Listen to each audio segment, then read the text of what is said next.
Welcome back to another video. Hope you are having a great day.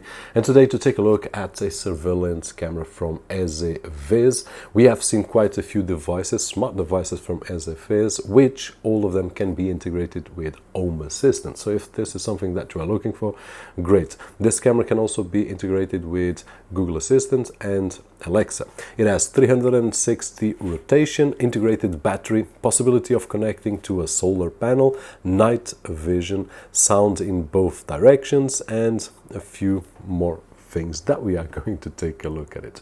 Now, if you are using Windows 10 or Windows 11 to watch this video and you still haven't activated, don't forget to check out KeysFan, where you can find budget official OEM keys at an affordable price, and with the coupon code that you can see on screen and down below in the video description, it will get even cheaper. So just in case, I will leave a link down below just next to the EZVIZ CB8.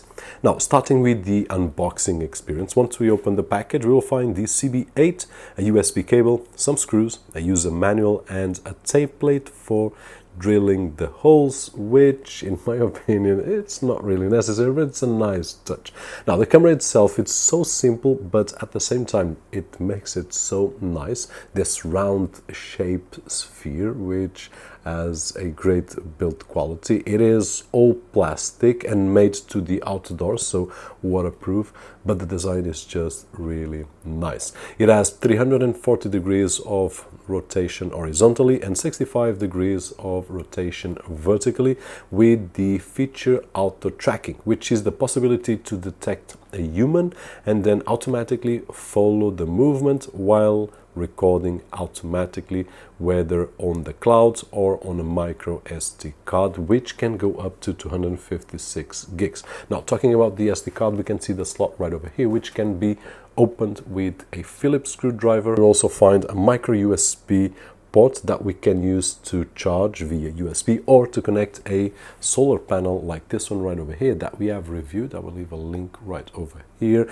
and it will be more than enough to power this camera. Actually, I would say that it would be able to power more than one camera cable, so we would need to connect this to a splitter or something like that. I haven't tried yet, but that would be a great scenario. It also has a power button to turn on and off the camera, and that is it. In terms of assembling or putting it on the wall that we want, it has actually a really nice system.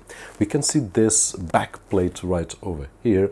The only thing that we need to do is to select and put it on a wall or even on a ceiling, because it has these holes on the top and at the back, so it's really easy to put it on walls or ceiling. After we drilled the holes, I did it on my wood pergola, but we can do it on concrete or any other surface, and after that we just need to slide it in and until it fits, and that is it. It will lock. Now we can just press the button and remove it really easy, which might be a weaker point if we have the camera on a passing zone, which is something that I would not suggest, because if anyone can grab the camera, it can remove it, or if anyone can grab this camera or any other camera, we can have access to the micro SD. So I would suggest to put it somewhere that it's high enough that someone will not be easy to get to that camera, but this is something that probably you already had managed. But in terms of the assembly, it's really simple and great to use. Now, in terms of the image quality, it has a 2K resolution, so image quality on the phone is just awesome, and for me this is the way that we are going to use most of the times. But I do always on any camera show the image on the big screen, so I'm recording at 4K. This is 2K, so it will be upscaled, and I'm going to share with you some clips in full screen so that you can comment down below and tell me if it's the type of image that you are looking for or not.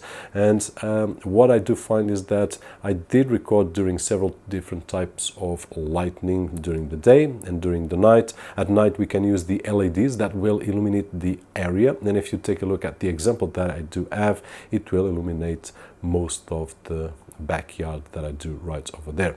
Now we also have the option to activate the infrared, and we will end up with a black and white image, but in my opinion in some situations it will be easier to recognize people on this mode. So it seems to me that the image quality is really good, but you let me know down below on the comment section after watching these examples that I did show. Battery wise, it has a battery of 10,400 milliamps, which means that it will be able to work up to 280 days without being charged, which is great. So we will have several options.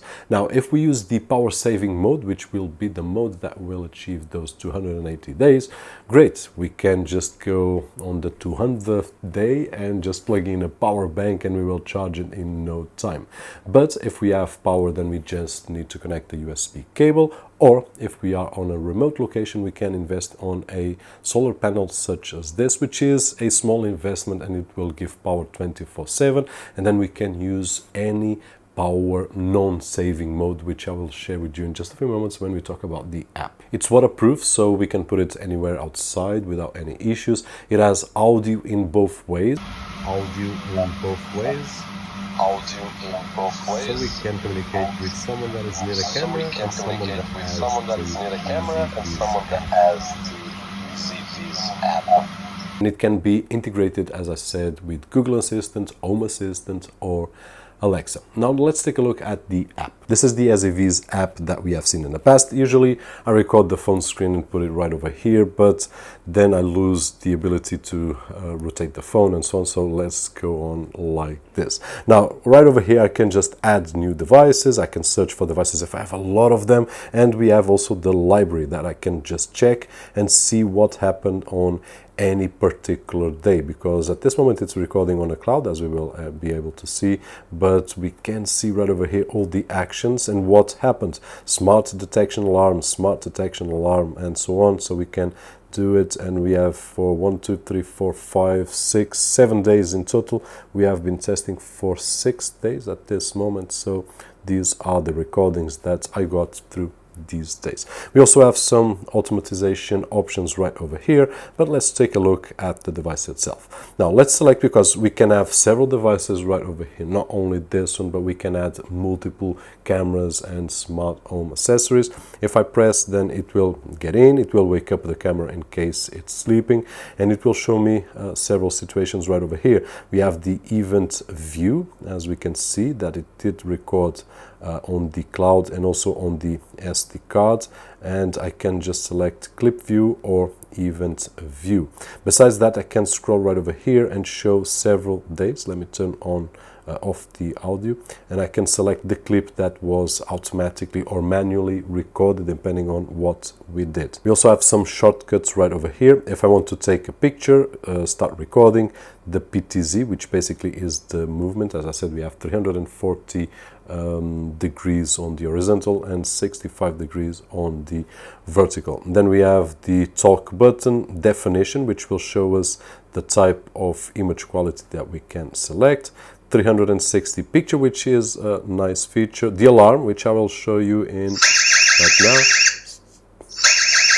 We can put this alarm manually or automatically. So if I want, I can select, and when it detects a person, it will emit this alarm, which is something might be useful in some certain cases. And then we also have the nearby devices, picture-in-picture mode, which is the ability to have this image while using the phone on other apps, and the rearrangement, where if I want to rearrange the order of the devices. So if I close this, we will get back to the main menu. We also have the battery level indication right over here, the share button settings that we are going to see, and the shortcuts for pause, volume, PTZ, and microphone to talk in both ways, and full screen, which is something that I cannot do when I'm recording the screen, but at this moment I can do it and show you that this is the type of image that I see. The image quality is awesome, so regardless of what we have seen before, which I believe that 2K will be more than enough, what I do believe is that this is how we are going to see on a daily basis, and to me the image looks really nice. Now let's take a quick look at the settings so that we have a better idea, especially for those that never seen the app. Working mode will give us the different kinds of power usage, and as you can see, it's subtitled right below, so we can see what it does and what it doesn't. This moment, power saving, but if I want to get the 280 days, I would select the super power saving, or we can go full on with power plug-in if I have a solar panel, for example. So we have all these options. Intelligent detection, as the name says, it will give us the option to detect humans and so on. We also have the notifications, which I have activated, and I do receive them on my phone and also on my smartwatch. And besides that, we have the audio settings, which I have them enabled so that I can have audio on both ways. And we also have the light settings, where I can select to have the camera status light, which is a blue LED right over there. PTZ settings, so that we can track the human or not. And we also have the battery information, 76% remaining on the power mode that we have seen previously. So I would say that for 1 week it did spend this while being intensively using the camera, recording, manually recording, automatic recording. So this is the kind of usage that you can expect in this power mode. I would say that for a normal usage, if the camera does not wake that many times, it will last a long time. The 280 days looks that great, but I would suggest in my particular case to use a solar panel anyway. Now, in terms of other options, we also have the Cloud Play, which is the option to have the service of recording on the cloud. Then you can check it out and see prices in the service and whatnot. And we also have the recording list on the cloud and also on the memory cards. We have the privacy settings, network settings, which will allow me to change the network at any time. Device information, that has an update to do right now. I still haven't done it yet, and to share the device. And basically this is it. So if you're looking for a camera to put on outdoor, really easy to assemble with a really interesting and simple design, it can be connected to a solar panel and integrated with Home Assistant, Google Assistant or Alexa. This is a really nice option. And if you already have EZVIZ products, you know that the products are great, and they have a lot of products to make our home a bit smarter. Hopefully this video was helpful in some way, and if it was, don't forget the usual thumbs up right over there, which is really appreciated on this side of the screen. My name is Roberto George, and as always, I'll see you on the next one.